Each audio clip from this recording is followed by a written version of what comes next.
Jeff Paul reporting live from southern Israel. Jeff, thanks. For more on Israel's military campaign in Gaza, let's bring in retired U.S. Air Force General Jon Teichert, who also served as Assistant Deputy Undersecretary of the Air Force. How would you assess the way it's gone so far for the Israelis, General?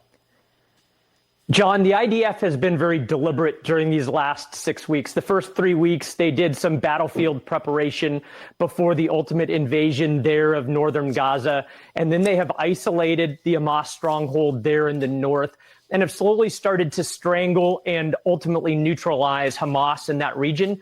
But urban warfare and hostage rescue are extremely challenging tactical and operational situations. And that is why Israel has been so deliberate during these last 6 weeks in undertaking those operations. Yeah, when they're fighting in this urban setting, Hamas definitely has the advantage, do they not?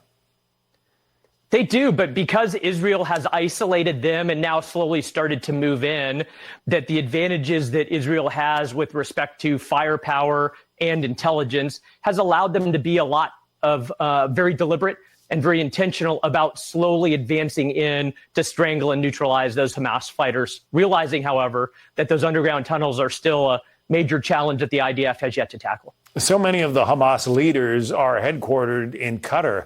I read an interview from the Jerusalem Post where one of the Hamas leaders said, "We didn't expect that the United States was going to support Israel in the way that it has." Do you believe that, first of all? And what does it mean that Hamas wasn't expecting U.S. support? John, one thing that Hamas knew would happen would be that the IDF would take the fight to Hamas there in Gaza. And ultimately, we should be proud as the United States is standing strong with our Israeli partners. And we can't really understand or even believe anything that the Hamas leaders would say, whether they are in Gaza or outside of Gaza.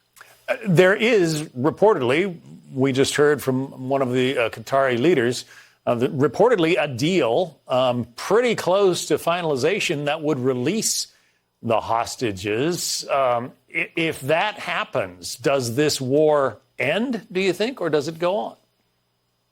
John, there's a variety of trade-offs here. And of course, Israel is extremely interested in recovering those 240 or so hostages.